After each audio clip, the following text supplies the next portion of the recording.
হাসপাতালের বেডে জায়গা নেই, তাই মেঝেতেই চলছে শিশুদের চিকিৎসা। দিন দিন বাড়ছে হাম রোগীর সংখ্যা। সুনামগঞ্জ জেলার বিভিন্ন উপজেলা থেকে প্রতিদিনই নতুন রোগী আসছে সদর হাসপাতালে। হাম রোগীদের জন্য নির্ধারিত শয্যা রয়েছে মাত্র ৩০টি, অথচ বর্তমানে ভর্তি রয়েছে শতাধিক শিশু।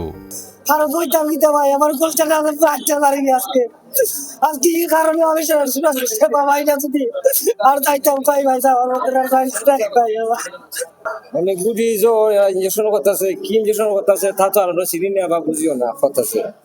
মানে আমার বাচ্চাটা নকশোর সাইডে দিয়া ঘা বেলান হয়ে গেছে। বাচ্চাদেরকে আবার যদি হাম হলো তখন হামের টিকাটা দিল। এই যে আমি আইছি আজকে 5 দিন হয়েছে ভর্তি হয়েছি, কোনো বাচ্চারা কোনো কিছু কম বেশ জানতে পারছি না। 4 দিন থাকার পরে উনি যখন কোষ্টা পাল্টাই দিয়েছেন আমারে 800 টাকা 700 টাকা একটা ইঞ্জেকশনের দাম। প্রতিদিন আমার ছেলেটার 6টা ইঞ্জেকশন দেওয়া হয়। 6টা ইঞ্জেকশন দেওয়ার পরও আমার ছেলেটা এখন পর্যন্ত কোনো সুস্থ নাই। রোগীর চাপের সঙ্গে পাল্লা দিয়ে বাড়ছে ভোগান্তিও। চিকিৎসক ও নার্স সংকটের কারণে ব্যাহত হচ্ছে সেবা। একই সঙ্গে রয়েছে ওষুধ সংকটের অভিযোগ। যতটুকু তারা লেখকে দিতেছে, আমাদের টুকা ধরাই দিতেছে, আমরা টুকা নিয়ে আসছি, বাইরে যাই, বাইরে যাওয়ার পরে আমরা বিভিন্ন ওষুধ লেখা দিয়ে আমরা আনার পরে ওরা প্রয়োগ করে। তা আমরা তো আসি ইয়ার মধ্যে আল্লাহর উপরে ভরসা নিয়ে, যে আল্লাহ যে হাম থেকে আমাদেরকে মুক্তি করে কবে কবে করবে না করবে এটা আল্লাহ ভালো জানে। কারণ আমরাও তো চাইলেও তো সাধ্য মতো তাদের মতো দিতে পারতেছি না, কারণ এখানে রোগীর পরিমাণ অনেক বেশি, আমাদের জনবল অনেকটা কম সেই রোগীর তুলনায়। তারপরও আমরা চেষ্টা করতেছি তাদেরকে সন্তুষ্ট রাখার জন্য। আমাদের সর্বোচ্চটা আমাদের কর্তৃপক্ষ, আমাদের সকল স্টাফ, আমাদের ডক্টর সবাই চেষ্টা করতেছে আমরা যথাসাধ্য যতটুকু পারি তাদেরকে সেবা দেওয়ার জন্য। ভিটামিন ই ও সি সিরাম 8টি প্রাকৃতিক অয়েল সমৃদ্ধ লিলি সিরাম অয়েল, যা চুল পড়া কমায় মাত্র 30 দিনে।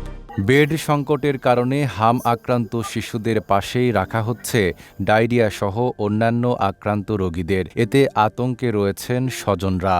মানে এখানে দেখা যায় আর কি আপনার ওই জ্বর হইন, ডায়রিয়া হইন, সব রোগী এক হামের সাথে পুরা এক কেন আর কি। এটা তো দেন আপনার হামের তো ডায়রিয়া রোগীরও এটা ভাইরাস, তো এটা তো চিত্রের যেখানেই পরে তারা ওইটা করে, এটা রোগী এটা জানে। এদিকে জেলা সিভিল সার্জন জানিয়েছে টিকাদান কার্যক্রম চলমান রয়েছে। গত 24 ঘন্টায় জেলায় 84 জন সন্দেহজনক রোগী ভর্তি হয়েছে।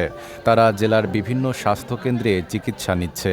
আমরা চেষ্টা করছি হাম আক্রান্ত এবং সন্দেহজনক হামের রোগীদেরকে যথাযথ চিকিৎসা দিয়ে সুস্থ করে তোলার জন্য, এবং যারা খুবই জটিল তাদেরকে সিলেটে আমরা রেফার করে সেখানে আমরা খোঁজখবর রাখছি।